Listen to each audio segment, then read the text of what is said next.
Halo semuanya, kita kembali lagi di mata kuliah audit. Untuk video kali ini kita akan mulai lanjut ke chapter yang baru, yaitu chapter ke-7 terkait dengan perencanaan audit dan prosedur analisis atau analitis. Nah, ini chapter ke-7 masih masuk ke dalam kelompok proses dari audit. Jadi ini materi terkait dengan proses audit, yaitu lebih spesifiknya itu terkait dengan perencanaan audit dan prosedur analisis atau analitis. Nah, kita mulai dari perencanaan audit atau audit plan. Audit plan itu mengacu pada standar pekerjaan lapangan audit yang pertama, di mana di standar tersebut disampaikan atau diungkapkan bahwa pekerjaan harus direncanakan sebaik-baiknya. Dan jika digunakan asisten, apabila ada asisten, ada yang membantunya dalam proses audit ini, harus disupervisi dengan semestinya. Supervisi itu maksudnya dibimbing, diawasi oleh yang berkompeten, auditor yang kompeten, ya sebagaimana semestinya. Nah, itu terkait dengan standar pekerjaan lapangan pertama atau standar pekerjaan audit yang pertama. Gitu. Jadi pekerjaan harus direncanakan sebaik-baiknya. Dan juga apabila digunakan asisten harus dibimbing atau diawasi dengan semestinya. Di standar ini mengharuskan auditor membuat perencanaan yang tepat agar dapat mengumpulkan bukti-bukti audit atau evidence audit untuk mencegah terjadinya risiko audit yang ada kemungkinan terjadi. Itu. Jadi standar ini mengharuskan seorang auditor tersebut untuk membuat rencana. Nah, rencana itu apa? Rencana itu suatu proses, yaitu rangkaian urutan rasional dalam penyusunan suatu kegiatan atau suatu pekerjaan. Gitu. Ya, perencanaannya disesuaikan apa? Disusun berdasarkan apa? Ya, disusun berdasarkan tujuannya. Tujuan dari auditnya. Gitu. Kemudian disampaikan atau diungkapkan terkait dengan keterbatasan yang ada. Dan juga terkait dengan teknik atau atau kebutuhan tertentu yang dilakukan. Itu terkait dengan perencanaan. Ya, jadi seorang auditor harus membuat perencanaan yang tepat agar dapat mengumpulkan bukti-bukti audit untuk mencegah terjadinya risiko audit yang mungkin terjadi. Nah, terkait dengan risiko audit. Risiko audit itu apa? Sebelumnya sudah disampaikan ya di chapter sebelumnya, di chapter keempat kalau nggak salah, di mana risiko audit ini memperlihatkan risiko yang dihadapi oleh seorang auditor yang menyatakan bahwa laporan keuangan tersebut sudah benar, tetapi pada kenyataannya laporan tersebut ternyata tidak benar dan tingkat materialitasnya tinggi. Nah, itu terkait dengan risiko audit. Nah, risiko audit itu ada berapa jenis sih? Ada apa aja? Ini ada 1, ada 2 ya. Yang di materi ini ada 2. Yang pertama itu risiko audit yang dapat diterima atau acceptable audit risk. Sedangkan yang kedua yaitu risiko inherent atau inherent risk. Kita mulai dari risiko audit yang dapat diterima atau acceptable audit risk. Terkait dengan ukuran seberapa besar auditor menerima kemungkinan adanya salah saji dalam laporan keuangan setelah pengauditan selesai dilaksanakan dan opini wajar tanpa pengecualian telah diterbitkan. Nah, ini terkait dengan seberapa besar auditor dapat menerima kemungkinan adanya salah saji, ya. Ya, ini terkait dengan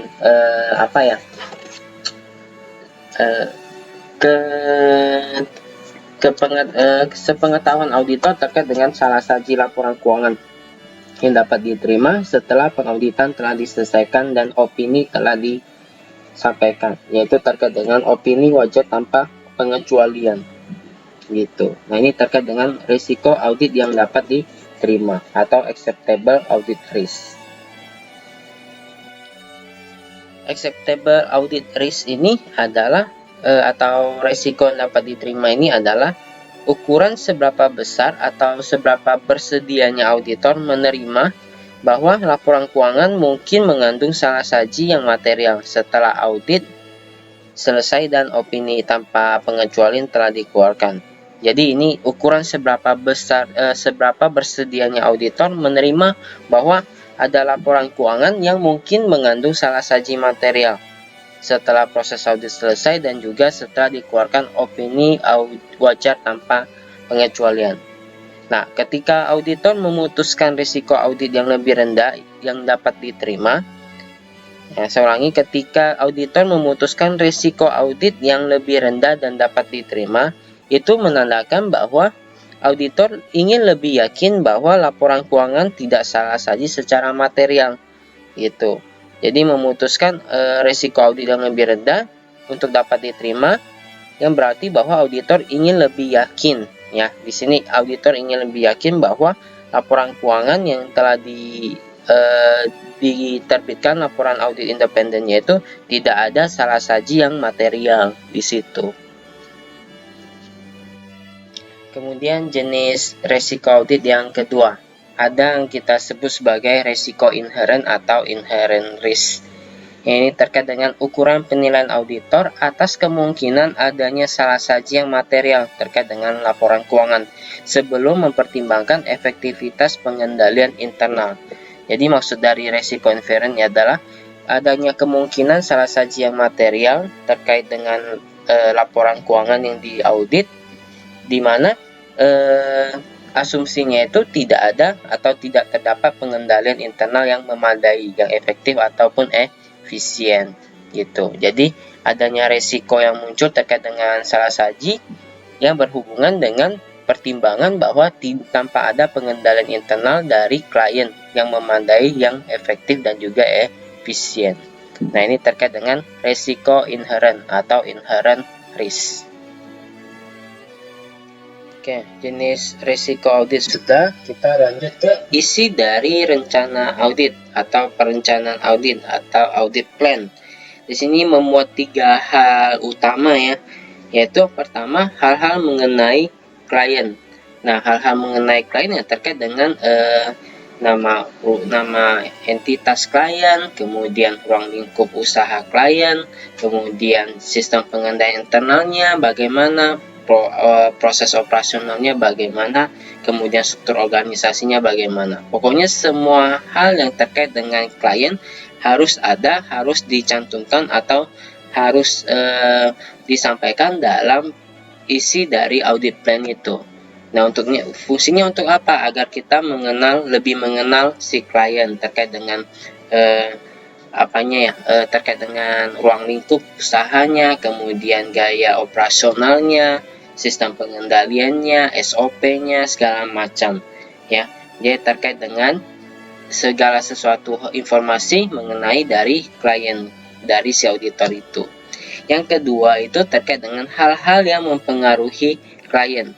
Nah, ini hal-hal apa saja sih yang berkaitan dengan klien yang dapat mempengaruhi klien, baik secara internal maupun secara eksternal, gitu. Ya, terkait dengan suppliernya. Kalau eksternal ya berkaitan dengan klien-klien dari si klien kita, ya, misalnya suppliernya, customernya, gitu. Kemudian hutang kepada pihak ketiganya, segala macam. Ya, kalau internal ya berkaitan dengan yang ada dalam sistem pengendalian internalnya, gitu. Nah, ini yang kedua, hal-hal mempengaruhi klien. Ya, terkait dengan proses auditnya, ya, segala sesuatu macam dari langkah-langkah proses audit, pengumpulan bukti yang berhubungan dan juga mempengaruhi klien juga di situ. Nah, ini terkait dengan hal-hal yang mempengaruhi klien. Kemudian yang ketiga itu membuat rencana kerja auditor. Nah, rencana kerja auditor ini ya step-stepannya dari awal, dari perencanaan sampai dengan dikeluarkannya opini audit atau dikeluarkannya laporan audit independen. Nah, ini stepan kerjanya bagaimana, proses pengumpulan bukti auditnya bagaimana, gitu. Kemudian ditinjau kembali resiko-resiko auditnya apa, gitu. Segala macam yang berkaitan dengan proses audit, tahapan-tahapannya dari awal isi sampai dengan akhir, sampai dengan outputnya yang keluar yaitu laporan audit independen.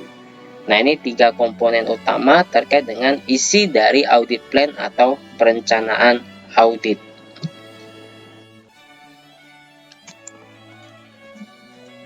Kemudian terkait dengan perencanaan audit. Nah, langkah-langkahnya apa aja sih yang perlu kita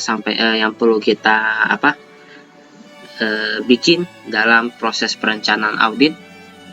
Yang tadi isi dari perencanaan audit ada apa aja. Yang kedua nih langkah-langkah dalam penyusunan perencanaan audit. Di sini ada 3 langkah utama ya. Yang pertama itu menerima klien dan melakukan perencanaan awal audit. Jadi yang pertama ya kita terima klien kita, investigasi atau investigasi sih, memeriksa terkait dengan si klien kita. Klien yang akan kita kerjasama terkait dengan proses audit yang akan kita lakukan. Kemudian kita identifikasi, kemudian kita investigasi, memeriksa latar belakangnya segala macam, struktur organisasinya segala macam, dan juga membuat perencanaan awal dari audit atau initial audit plan.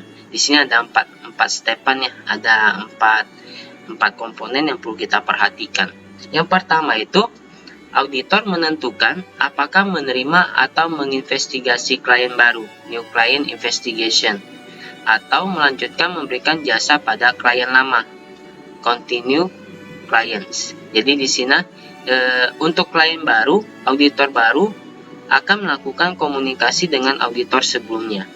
Nah, ini terkait dengan yang pertama ya, kita pilih bukan pilih sih, terkait dengan itu ya, semua terkait dengan kerjasama kita ya, apakah dengan klien baru atau klien lama, intinya seperti itu aja. Kalau klien baru ya perlu kita lakukan investigasi ya, kita harus tahu seluk-beluk ruang lingkup dari usaha dari si klien, kemudian terkait dengan struktur organisasinya segala macam, dan juga kita harus tahu juga sebelumnya itu klien baru ini diaudit sama auditor mana. Kita harus konfirmasi dulu, melakukan konfirmasi kepada auditor sebelumnya atau auditor yang lama gitu. Jadi untuk klien baru ya, auditor baru akan melakukan komunikasi dengan auditor sebelumnya terkait dengan hasil audit dari periode sebelumnya yang dilakukan oleh auditor lama gitu. Nah, itu terkait dengan klien baru. Kalau klien lama ya tinggal lanjut aja ya, soalnya data historisnya kita udah tahu ya, data historisnya, tinggal dilanjutkan saja. Nah, di sini ya kita tentukan terkait dengan klien lama dan juga klien baru.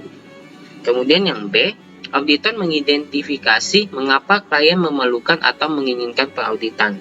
Nah, kita harus tahu alasan dari klien meng-hire kita apa tujuannya gitu, kenapa perlu dilakukan pemeriksaan atas laporan keuangan dari si klien, apakah adanya indikasi kecurangan atau untuk menunjukkan bahwa laporan keuangannya sudah benar, disajikan dengan benar dan baik, atau apakah untuk keperluan lainnya ya. Biasanya ada juga untuk keperluan pajak ya, kita lapor SPT, setahu saya kalau omset di atas 50, Dirjen Pajak di DJP sudah mewajibkan bahwa laporan keuangan dari WP badan itu sudah wajib diaudit sama kantor akuntan publik.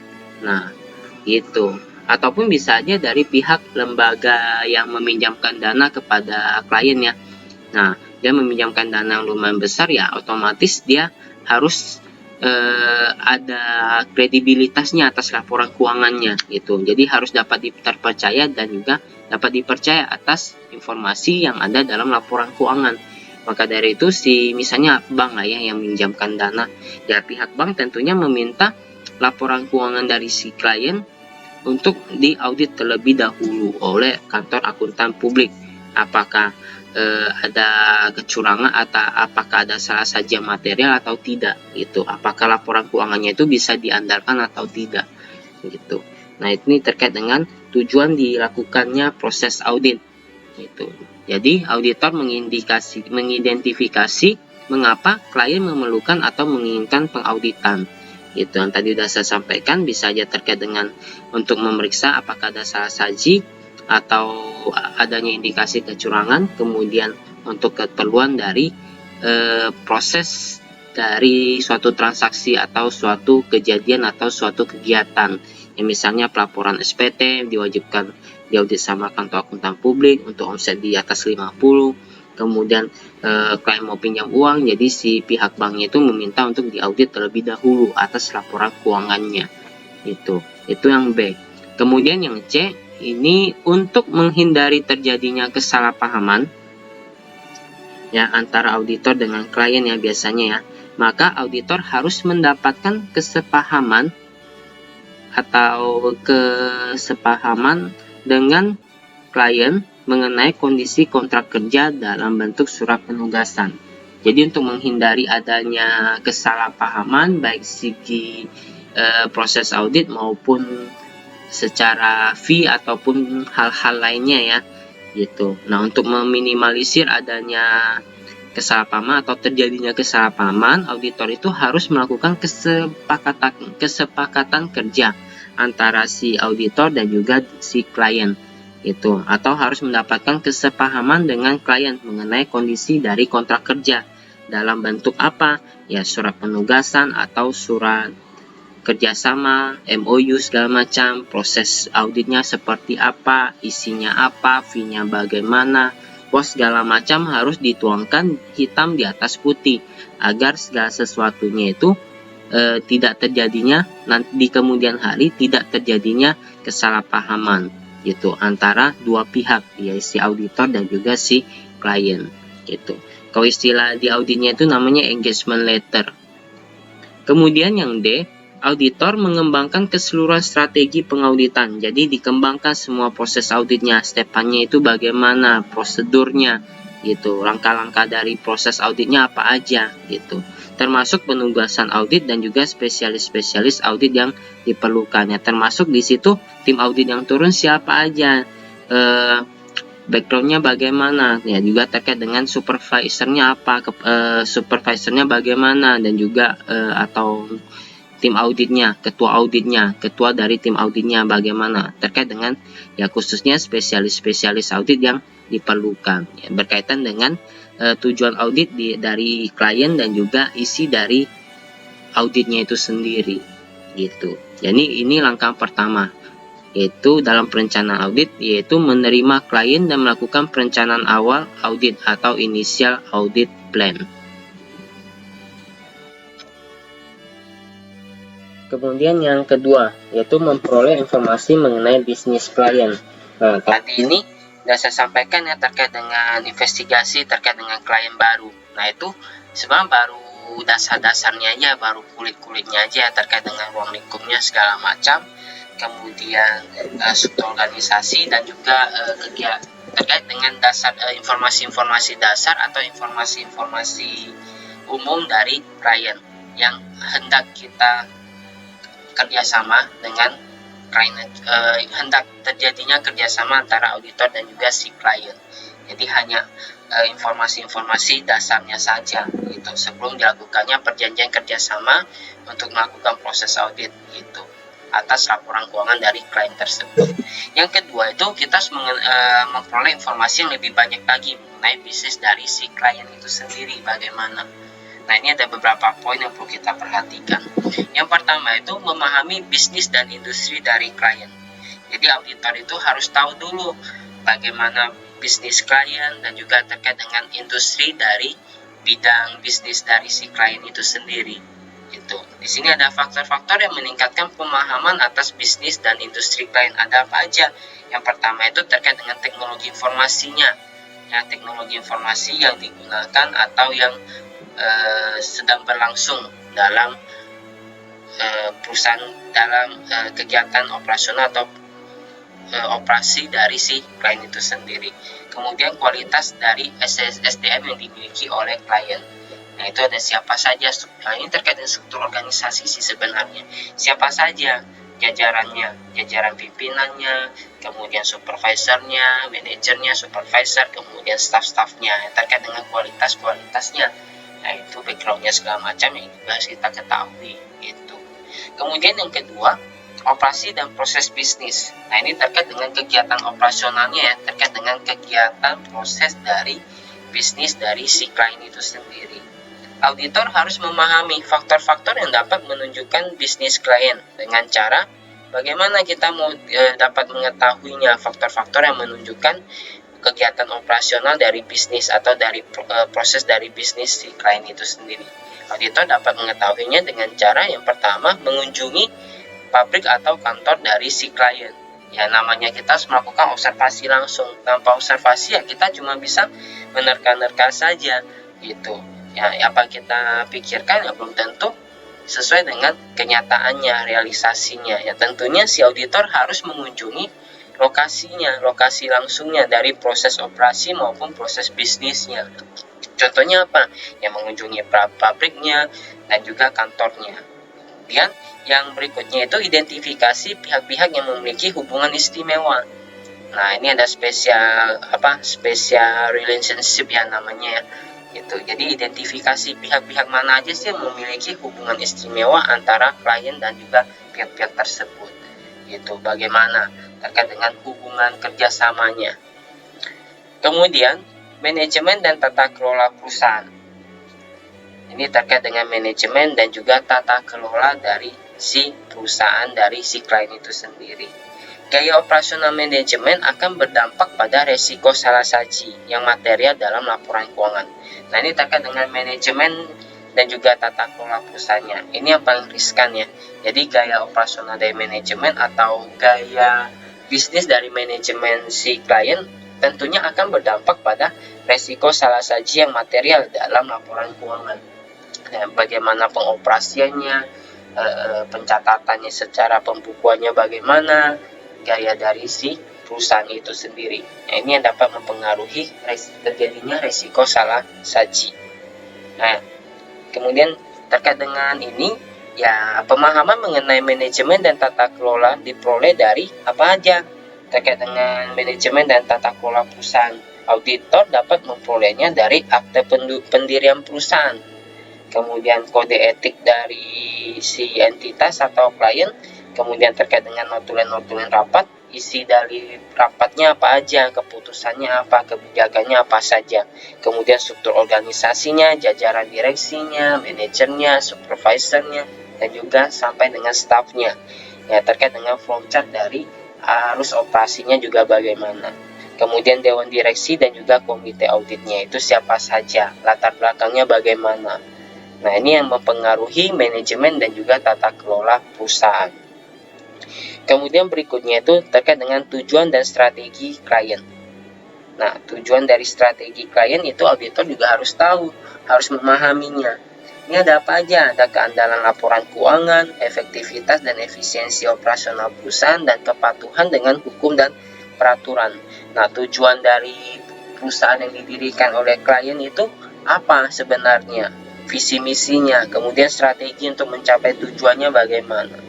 Nah, ini terkait dengan keandalan laporan keuangan yang disajikan oleh klien. Ya, itu bagaimana terkait dengan laporan keuangannya dari segi pencatatan atau pembukuannya terkait dengan pelaporan keuangannya. Kemudian efektivitas dan efisiensi dari kegiatan operasional perusahaan. Nah, informasi-informasi dari klien terkait dengan